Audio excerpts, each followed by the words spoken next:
कहते हैं कि दिल्ली में इख्तिदार का रास्ता बिहार और यूपी से ही होकर गुजरता है, लेकिन अगर बिहार की मौजूदा सियासत पर हम नजर डालते हैं तो 2019 चुनाव से ठीक पहले एक तरह से सियासी तस्वीर बहुत ज्यादा गुंजलक नजर आती है। तस्वीर बहुत ज्यादा साफ नजर नहीं आती क्योंकि एनडीए की सीट शेयरिंग पर बात बन गई है। लेकिन अगर अजीम इत्तेहाद की दूसरी तरफ हम बात करते हैं तो यहां अभी तस्वीर पूरी तरह से साफ नहीं है। आखिर इसके पीछे, पर्दे के पीछे क्या कुछ चल रहा है, क्या वजह है इतनी देरी होने की, इसी पर लगातार हम बात कर रहे हैं। मेरे साथ कुछ खास मेहमान जुड़े हुए हैं। विजय प्रकाश जी, शुरुआत आपसे ही ब्रेक के बाद करना चाहूंगा कि जी आरजेडी और कांग्रेस में कहा जा रहा है कि एक तरह से बात नहीं बन पा रही है सीटों को लेकर। कांग्रेस चाह रही है कि 13 से 15 सीटें उसे मिले, लेकिन तेजस्वी यादव चाहते हैं कि सिर्फ 8 से 12 सीटें या 8 सीटों पर ही कांग्रेस चुनाव लड़े। क्या यही एक वजह है सीट शेयरिंग का फॉर्मूला तय न होने के पीछे? नहीं, इसमें आप लोग जो इसमें 3-13 करके जो मतभेद दिखाना चाहते हैं वो मिलने वाला आप लोगों को नहीं है। आप लोग भारतीय जनता पार्टी और जेडीयू और रामविलास पासवान जी की तरह हल्का हमारे गठबंधन को क्यों पूछ रहे हैं? नहीं, क्योंकि अभी तक तस्वीर साफ नहीं है कि सुनिए विजय प्रकाश जी, क्योंकि टाइम कम है और तस्वीर अभी साफ नहीं है। टाइम मेरे पास बहुत अधिक है। ऐसा नहीं है कि हम जेडीयू की तरह जो है मांग रहे हैं पाटलिपुत्रा सीट। हम चिराग पासवान को सीट नहीं दिए तो कह दिया कि जो है नोटबंदी से क्या फायदा हुआ, जीएसटी से क्या फायदा हुआ, और एक ढड्ढा लिखकर जो है प्रधानमंत्री को पत्र देने का काम किया। वो हमारे तरफ देख रहे हैं क्या? ये जुमलेबाजों का पार्टी की तरह हमारे गठबंधन को क्यों समझ रहे हैं? हमारा समुद्र की तरह स्थिर और अस्थायी है, इसलिए इसमें हजारों गंगा का नदी इसमें विलीन होगा, फिर भी जो है हम अस्थिर रहेंगे। भारतीय जनता पार्टी की तरह उफनना और उबलना हम लोग नहीं जानते हैं। विजय प्रकाश जी, यदि 8 सीट केसी त्यागी साहब ने विजय प्रकाश जी चले गए। विजय प्रकाश जी सुनिए जरा सा। नहीं, आज जो है मैं आपकी बात समझ गया हूं। आप क्या कहना चाह रहे हैं मैं समझ गया हूं। विजय प्रकाश जी, केसी त्यागी जी ने कहा है कि प्रियंका गांधी की पॉलिटिक्स में एंट्री हुई है, कांग्रेस का तो फायदा होगा, लेकिन उनकी जो सहयोगी जो पार्टियां उन्हें नुकसान उठाना पड़ेगा। अब लीजिए, अब आप लोग बिहार में केसी त्यागी जी का चर्चा करते हैं, जो अपने जो है कोई वजूद नहीं जिनका, उनका यहाँ चर्चा करना। अरे उनको सिर्फ जो है टीटीएम करने दीजिए नीतीश कुमार जी का। राज्यसभा सीट कम, वो राज्यसभा सीट बेचारा को नहीं मिला तो फिर भी तो लेने के लिए कुछ न कुछ करेंगे ही ना। उनको बेचारे को यहाँ से क्या लेना देना है? त्यागी साहब को यहाँ का क्या लेना देना है? यहाँ का कटहल कैसा होता है, आम कैसा होता है, इसको क्या लेना देना है? यहाँ का कुछ जानते हैं क्या त्यागी जी? अरे एक बार देखिए कारण उनको मिल गया, जानता है उनको। एक बार 2 बार एमपी रह चुके हैं, एक बार जीते हैं, त्यागी जी उस दौर में गए। इस तरह की ये बात सब तो नहीं मिलने करना वाला चाहिए। नहीं है।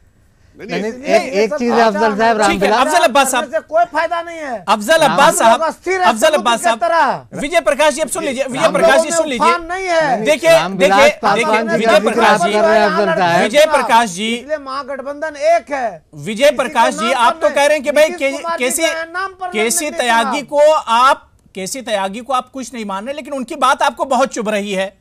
अफजल अब्बास साहब, क्या चुभेगा उनका? मानने अफजल अब्बास साहब, केसी त्यागी साहब ने जो बात कही है प्रियंका गांधी के एंट्री को लेकर, सियासत में एंट्री को लेकर, केसी त्यागी साहब ने कहा कि कांग्रेस तो मजबूत होगी, लेकिन उसकी जो सहयोगी पार्टियां हैं। अबू हरेरा साहब, मैंने तो यही कहा कि वो बार्गेनिंग के पोजीशन में है तो नुकसान होगा। इशारा तो त्यागी साहब का यही था कि कांग्रेस बार्गेनिंग करेगी। देखिए अलायंस में करेंगे, बिहार में अलायंस करेंगे। अरे सुनिए, है क्या जुमलेबाज 18-20 सीट पे ही लड़ेंगे, और फिर कहां से 6 सीट मांग रहे, रालोसपा मांग रही है, जितना मांझी साहब 5 सीट मांग रहे हैं, शरद यादव जी मांग रहे हैं, तो कहीं ना कहीं नहीं। विजय प्रकाश जी 40 सीटों पर 40 सीटों का कोई तो फॉर्मूला होगा आप लोगों के पास। बता रहा है कुछ विजय प्रकाश, 40 जो सीटों पर आपको आपका भाषा फॉर्मूला तो आप कुछ जल्दी होगा। लगता है आखिर कि ये आपको फॉर्मूला भाषा तय जल्दी क्यों नहीं हो रहा है? टेंशन में है। फॉर्मूला टीवी के हम टेंशन स्टूडियो में में नहीं बताया है, जा टेंशन सकता में है। आप लोग हैं। फॉर्मूला पार्टियां तय माजी करती जी हैं। कुछ और ये बोलते अफजल हैं, अब्बास कब साहब या पलट जाए नीतीश कोई कुमार भरोसा बता नहीं है। सकते हैं, लेकिन राजद हम लोगों का आज गई महागठबंधन आपके बहुत साथ। मजबूत है। और अफजल अब्बास साहब बार्गेनिंग की बात कर रहे हैं। इस देश में नोटबंदी का सबसे बड़ा फायदा तो रामविलास पासवान को हुआ, 6 लोकसभा और 1 राज्यसभा का सीट।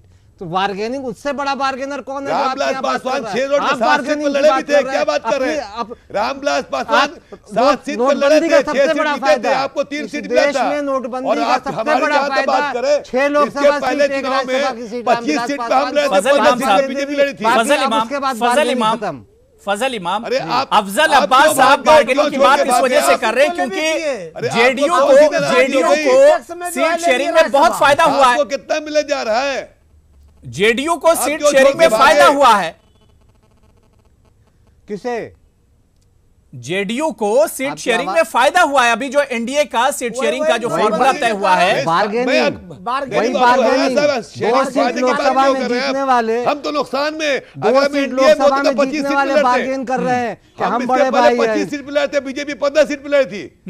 2014 में कितना सीट 2014 जीते से थे? पहले जो चुनाव 2009 में 2009 में अडवाणी जी थे प्रधानमंत्री के उम्मीदवार। 15 सीट पे 2009 में प्रधानमंत्री के उम्मीदवार अडवाणी जी थे। 2014 में कितनी सीट जीते थे? देखिए, 2009 की कहानी मत ठीक बताइए। है। और आपके 2015 में कांग्रेस ठीक है, सरवत फातिमा साहब, आपको 70 सीटें सरवत दी फातिमा और साहब, हम बड़प्पन अकेले ने लड़े आपको थे, कांग्रेस का मुख्यमंत्री सहारा बनाया। नहीं लिया आप था। बात करते हैं 17% आप वोट उसको लाए ठीक है, थे। वोट फजल से इमाम, मैं आता हूं। जीत के महागठबंधन के फजल वोट इमाम साहब, लाए। मैं आता हूं आपके पास। और आज आज बड़ी बड़ी बातें कर रहे हैं। फजल इमाम साहब, अंतरात्मा सोई हुई है, कुछ तो मुजफ्फरपुर पेच सुंदरकांड है, कुछ तो पेच अंतरात्मा है सोई हुई है। महागठबंधन में, जो बात अब तक एक तरह से नहीं बन पा रही सीटों पर। सरवत फातिमा साहब, अंतरात्मा सोई हुई है। जगाओ अंतरात्मा को।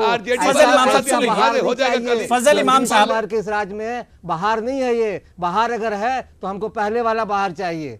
फजल इमाम साहब, सुन आप लीजिए। बात कर रहे हो सरवत अफजल फातिमा अब्बास, साहब, मेरा अफजल सवाल यही है अब्बास साहब कि केसी त्यागी साहब के इस बयान को लड़कियों के कैसे साथ लिया तो जाए? रेप- उन्होंने कहा कि प्रियंका गांधी के पॉलिटिक्स में आने से कांग्रेस को तो फायदा होगा, कांग्रेस मजबूत होगी, उसके जो वर्कर हैं उनमें एक तरह का जोश आएगा, लेकिन जो कांग्रेस की सहयोगी जो पार्टियां होंगी उन्हें एक तरह से नुकसान उठाना पड़ेगा। इसके क्या कुछ माने निकाले जाएं? देखिए, केसी त्यागी जी काफ़ी सीनियर लीडर हैं। कल उनका एक बयान हम खुद भी सुन रहे थे। वो कह रहे हैं कि प्रियंका गांधी जी को तो बना दिया यूपी में जनरल सेक्रेटरी और गुलाम नबी आज़ाद जी को छोटा स्टेट दे दिया। उन्हें यह नहीं पता कि गुलाम नबी आज़ाद जी कांग्रेस पार्टी के बहुत सीनियर लीडर हैं और उनकी बहुत बड़ी ज़रूरत अभी हरियाणा में थी, तभी उन्हें हरियाणा में लगाया गया। उनका कद छोटा नहीं किया गया। तो केसी त्यागी जी की ये बातें हमें भी चुभी थी, क्योंकि किसी का कद छोटा और बड़ा नहीं होता है। केसी त्यागी जी की अपनी बातें हैं, अपनी समझ है। वो अपनी समझ से कह रहे हैं कि कांग्रेस पार्टी में जोश आएगा और अलायंस पार्टनर कमजोर होंगे। ऐसा कुछ नहीं होता। अलायंस पार्टनर, अगर हम अलायंस में जाते हैं तो इन सब की मजबूती हमारी मजबूती होती है ना।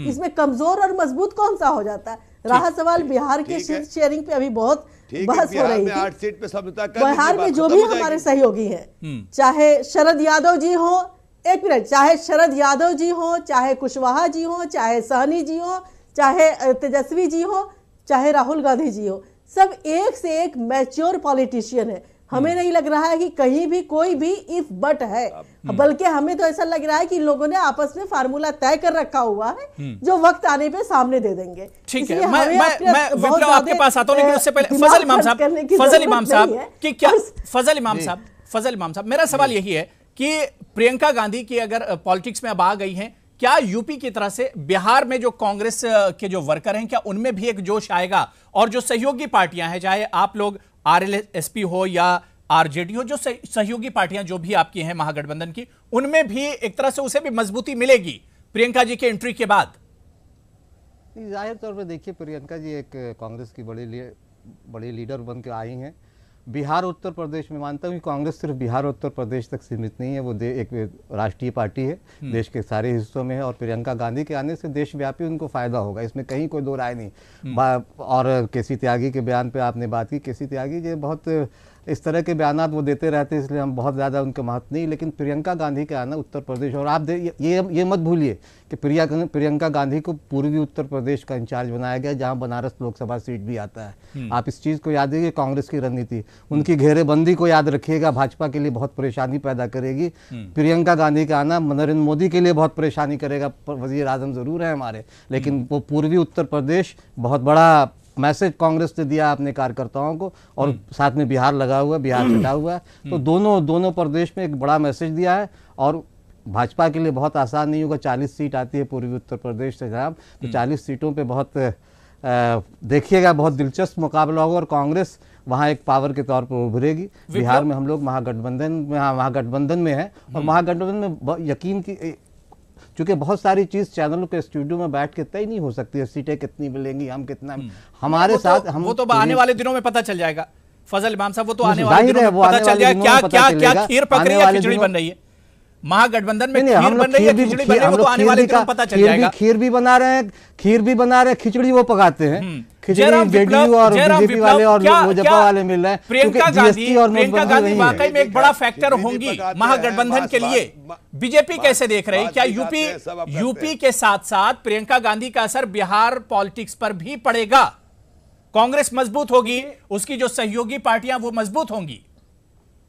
2019 के चुनाव के संदर्भ में हम बात कर रहे हैं, तो 2014 से जहां बार बार आप तुलना कर रहे हैं, अभी 3 राज्यों में महज कांग्रेस जीती है, तो आप उसे मजबूत बताया जा रहा है। अपना यहाँ पैनल में हमारे कुछ साथी कह रहे हैं कि कांग्रेस के लोग बहुत उत्साहित हैं, होना भी चाहिए उत्साहित, लेकिन 2014 और 2019 की परिस्थितियों में एक बहुत ही तुलनात्मक अंतर दिखाई पड़ेगा आपको, जब आप देखेंगे कि 2014 के मुकाबले आज हम 16 राज्यों में सत्ता में हैं। उत्तर प्रदेश जैसे बड़े राज्य में जनता ने एकदम से एक तरफा मैंडेट हमें दिया। बिहार में भी आज नीतीश कुमार जी के बारे में बता दीजिए। अरे सुनिए ना, मैं बीच में किसी के नहीं के बारे में चर्चा कर दीजिए। करेंगे सर कि राज सत्ता में जोगी जी को मुख्यमंत्री बनाने के बाद फूलपुर का क्या हुआ, कैराना का क्या हुआ, गोरखपुर का क्या हुआ, करके आया कीजिए, इसका भी चर्चा कर दीजिए। आपको मालूम है 2015 में चुनाव में आपकी क्या स्थिति थी? 2015 मेरा स्थिति, हम अपने बल पर दम पर रहते हैं। 2015 में क्या स्थिति आप को जो है जुमलाबाजी करके मौर्य साहब का चेहरा दिखाकर जो सत्ता में जोगी जी को बैठा दिए और आज जो मुख्यमंत्री बना के सिमट दिए, ऐसे सभी लोग पहचान रहे हैं कि आप चेहरा लेकर चलते हैं। आज 2015 में जेडीयू कहाँ थी ये बता दीजिएगा। नीति नहीं चलेगा, सुन लीजिए, भारतीय जनता पार्टी और जेडीयू का जो दोहरी नीति है, वो जो है चुनाव लड़िएगा अलायंस के साथ, सामाजिक न्याय के साथ, और चल जाइएगा आप कट्टरपंथी के साथ राज बनाने के लिए। 17%। ये दोहरी नीति आपकी नहीं चलेगी। तो ये जो भारी आप लड़े थे धर्मनिरपेक्षता पर, कह रहे थे कि धर्मनिरपेक्षता पर राज अंतर है। जयराम विप्लव पिछली बार नीतीश कुमार महागठबंधन में थे, इस बार एनडीए में है। नागपुर के संविधान के 2014 के चुनाव में वो अकेले लड़े थे, थोड़ा जानकारी ठीक करिए। आप लोग जो है बोलिएगा। अरे अफजल अब्बास साहब ने पूछे 2014 में पहले की होता है कि कहावत है, आप 16 राज्यों में भारतीय जनता पार्टी आप लोगों पर जाता है, 3 राज्यों में एनडीए की सरकार है, पूरा एक उत्साह का वातावरण है, 22 करोड़ परिवारों को भारतीय जनता पार्टी। ठीक है, मैं सर्वत फातिमा आपके पास आऊंगा। विप्लव मैं फिर आता हूं आपके पास। जीवन स्तर को ऊपर उठाने के लिए काम किया है, क्यों जब हम अपनी बात कहने लगे तो आप कहते हैं ठीक है। विप्लव बात हो गई आपकी, विप्लव बात हो गई, विप्लव आपकी बात हो गई, खत्म कर दिए। बेरोजगारी कहाँ गया? विजय प्रकाश जी मैं आता हूँ।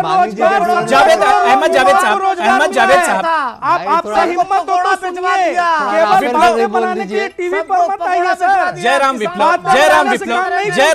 क्या कर रही है? बिहार में आपकी बुरी स्थिति होने वाली है। जयराम विप्लव सर्वे आए हैं सर, जयराम विप्लव 35 से ज्यादा सीटें। ठीक है, मैं अहमद जावेद के पास जा रहा हूँ भाई। अहमद जावेद साहब, जो मौजूदा सियासी जो इक्वेशन आप देख पा रहे हैं, उसे कैसे देखा जाए बिहार की पॉलिटिक्स में? क्योंकि 2014 के मुकाबले में 2019 आते आते बहुत कुछ सियासत में बदल गया। बिहार की सियासत में 40 सीटों की जो जंग होने वाली है, जो लड़ाई होने वाली है, उसे किस तरह से आप देखते हैं? महागठबंधन के हिसाब से या फिर एनडीए के हिसाब से, कैसे इसे देखा जाए? तस्वीर बहुत बदली है 2014 के मुकाबले में। यूपी में और बिहार में के समीकरण में और वोट के बंटवारे में बहुत फर्क है। यूपी में एनडीए अपनी जगह पर है, यहाँ एनडीए में मजबूत हुआ है बिहार में।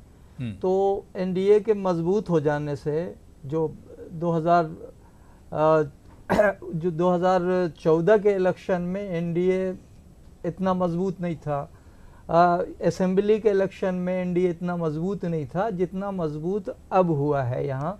तो मैं भाई साहब के बातों पर जो है हम विरोध जताते हैं। एनडीए के सामने जो पार्टियां हैं वो उनमें कुछ कांग्रेस जरूर बार्गेनिंग की पोजीशन में आई है, लेकिन वो महागठबंधन को तोड़ने को अफोर्ड नहीं कर पाएंगी, इसलिए वो उन्हें कुर्बानियां देनी होगी। आरजेडी कुर्बानी देगी, कांग्रेस भी अपनी आकांक्षाओं की कुर्बानी देगी, और जो और साथी हैं वो भी देंगे, ऐसा लगता है मुझे।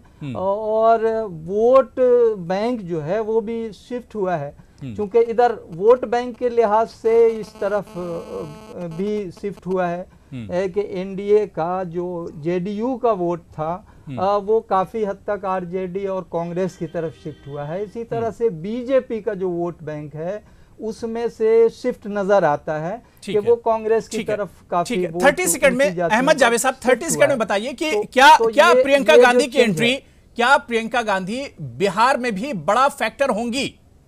क्या कांग्रेस के साथ साथ उसकी जो सहयोगी पार्टियां क्या उनके लिए फायदेमंद साबित होंगी? वो फैक्टर होंगी, फायदेमंद साबित होंगी, उनके कार्यकर्ताओं का हौसला बढ़ेगा, और वो आरजेडी के कार्यकर्ताओं का भी अगर महागठबंधन कायम रहा तो उसका भी हौसला बढ़ेगा। वो एक फैक्टर होंगी, वो एक बहुत अच्छा चेहरा है। विजय प्रकाश जी आप कुछ रिएक्शन देना चाह रहे थे, लेकिन उससे पहले अहमद जावेद साहब ने कहा कि आरजेडी या जो उसकी सहयोगी जो पार्टियां हैं उनको कुर्बानी देनी पड़ेगी क्योंकि इस बार एनडीए बिहार में मजबूत है। नहीं, हम इसीलिए तो हम बीच में ही इंटरवेन करना चाहे कि भाई साहब जो बात बोल रहे थे कि एनडीए बिहार में मजबूत हुआ है। एनडीए मजबूत हुआ है तो कुशवाहा जी आज जो है 6% वोट एनडीए से निकल गए। साहनी जी को पिछले बार जो है पोट पाट कर जो है इन्होंने अपने साथ रखने का काम किया, तो एनडीए कैसे मजबूत हुआ है? एनडीए तो ये 1.5% नीतीश कुमार जी को लेकर गए हैं, साथ में गए हैं, उनसे मजबूत थोड़े है। इसलिए यह बात नहीं है कि एनडीए मजबूत है। एनडीए जेडीयू तकरीबन 16% वोट लेकर आई थी। पिछले साल जो हवा चला प्रकाश जी बात करेंगे, जो जुमलेबाजी विजय प्रकाश जी उस जुमलेबाजी का इस बार जवाब लोग देंगे। विजय प्रकाश जी जो है एनडीए खत्म हो चुका है, और खास करके नीतीश कुमार जी के जुमलेबाजी पर, और जिन्होंने धोखा दिया आवाम को, धोखा दिया आवाम। उन्हीं नीतीश कुमार विप्लव जी आप हारेंगे चुनाव, आप न बल्लेबाजी ठीक कर रहे हैं न गेंदबाजी कर रहे हैं। हमने संजीवनी दी, वह जो है रोते रोते हमारे गेट पर 3 बजे सुबह में आने का काम किया। आप याद कर लीजिए कि आदरणीय लालू प्रसाद यादव जी किसी को जिताने का जिलाने का काम 2015 में लालू जी किसी की आवश्यकता है। अफजल साहब अगर आपका वोट बैंक ज्यादा था तो लालू जी को सीटें ज्यादा क्यों आई? खास करके जेडीयू का नहीं है, जेडीयू को तो लालू जी को सीटें ज्यादा क्यों आई? आपको आनी चाहिए थी। समझ में आएगा। विजय प्रकाश जी बात आपकी हो गई, फजल अब्बास में आऊंगा, अफजल अब्बास में सरवत फातिमा, जो बात अहमद जावेद कह रहे थे कि एनडीए मजबूत है, ऐसे में अगर आरजेडी, कांग्रेस या उसकी जो सहयोगी पार्टियां, इत्तेहादी पार्टियां अगर कुर्बानी देंगी और बहुत सूझबूझ के साथ आएंगी तो बिहार में मुकाबला किया जा सकता है। कुर्बानी देनी पड़ेगी तमाम पार्टियों की जो महागठबंधन में है। क्या तैयार है कांग्रेस उसके लिए? देखिए इसे कुर्बानी नहीं कहते, इसे आपसी सामंजस्य कहते हैं। तो हमें नहीं लगता, हमने पहले भी कहा कि जिसमें सब लोग जो भी हमारे महागठबंधन के साथी हैं सब मैच्योर पॉलिटिशियन हैं, और हमें नहीं लगता है कि उन लोग कहीं आपके किसी भी तरह सहयोगी जो पार्टियां तो कह रही कांग्रेस 8 सीटों पर ही लड़े, बात करने का माहौल नहीं, क्या है नहीं है इस पे बात हम नहीं कह सकते। कितने नंबर की बात है, ये नंबर की बात हम नहीं कह सकते। लेकिन एक बात हम जरूर कहना चाहेंगे, एक बात हम जरूर कहना चाहेंगे कि बीजेपी नहीं, बीजेपी जो अभी बहुत बड़ी बड़ी बात कर रहे थे बीजेपी के भाई, वाकई 2014 का चुनाव और 2019 का चुनाव बड़ा दिलचस्प होने वाला है। 2014 में आदरणीय नरेंद्र मोदी जी ने बड़े सुनहरे सपने लोगों को दिखाए थे और इस बार जनता उनके सपनों को चूर चूर करने वाली है। बस यही होना है, ये इसलिए अफजल अब्बास साहब, क्या वाकई में 2014 से 2019 आते आते अब बिहार में इस बार तस्वीर बहुत दिलचस्प होने जा रही है, चुनाव बहुत दिलचस्प होने जा रहे हैं, मुकाबला बहुत कड़ा होने जा रहा है एनडीए और महागठबंधन के बीच?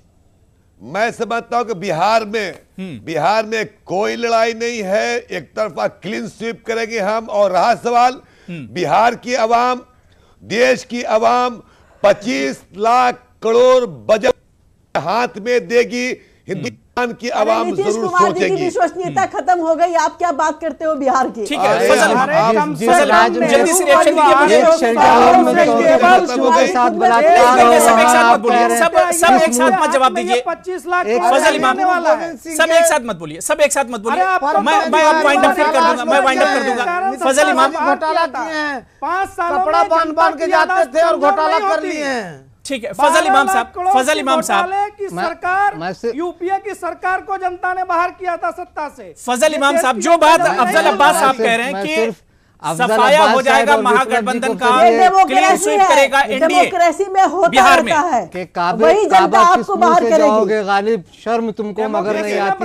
जिस मुल्क, जिस स्टेट में, जिस राज्य में 34 बच्चियों के साथ शेल्टर होम में बलात्कार हो रहा है और वो आप मुंह दिखा रहे हैं, आप कह रहे हैं कि हम सुशासन है। ऐसा सुशासन पे बिल्कुल सुशासन है, शर्म ही किया जा सकता है। और जहां तक किसने कराई सीबीआई जांच, सुप्रीम कोर्ट फटकार पे फटकार लगा रहा है। अफजल अब्बास साहब, शर्म नहीं आती आपको? सुप्रीम कोर्ट जिस तरह से रोज फटकार लगा, सीबीआई आपने करवाई है, सीबीआई अदालत के इंटरव्यू के बाद हुई। आप कह रहे हैं अल्लाह से ऊपर वाले के यहाँ भी जाइएगा, सियासत तो अलग है, सियासत अलग मत कीजिए। 34 बच्चियों का बलात्कार बिल्कुल जाहिर सी बात है कि अब चुनाव में 3 महीने से कम का ही वक्त बचा है। ऐसे में देखना होगा कि बिहार की तस्वीर क्या होती है, लेकिन उससे पहले महागठबंधन की तस्वीर क्या होगी, सीट शेयरिंग का फॉर्मूला आखिर कैसे तय होगा, यह देखना बहुत अहम होगा। और यह भी प्रियंका फैक्टर पर भी नजर रखनी पड़ेगी कि क्या यूपी की तरह बिहार में भी प्रियंका गांधी एक बड़ा फैक्टर होंगी, इस पर भी नजर रहेगी। बहुत बहुत शुक्रिया तमाम मेहमानों को मेरे साथ जुड़ने के लिए, सरवत फातिमा जी, अफजल अब्बास साहब, जयराम विप्लव, फजल इमाम साहब, विजय प्रकाश जी, अहमद जावेद साहब, सभी का बहुत बहुत शुक्रिया प्राइम डिबेट में जुड़ने के लिए। आदाब।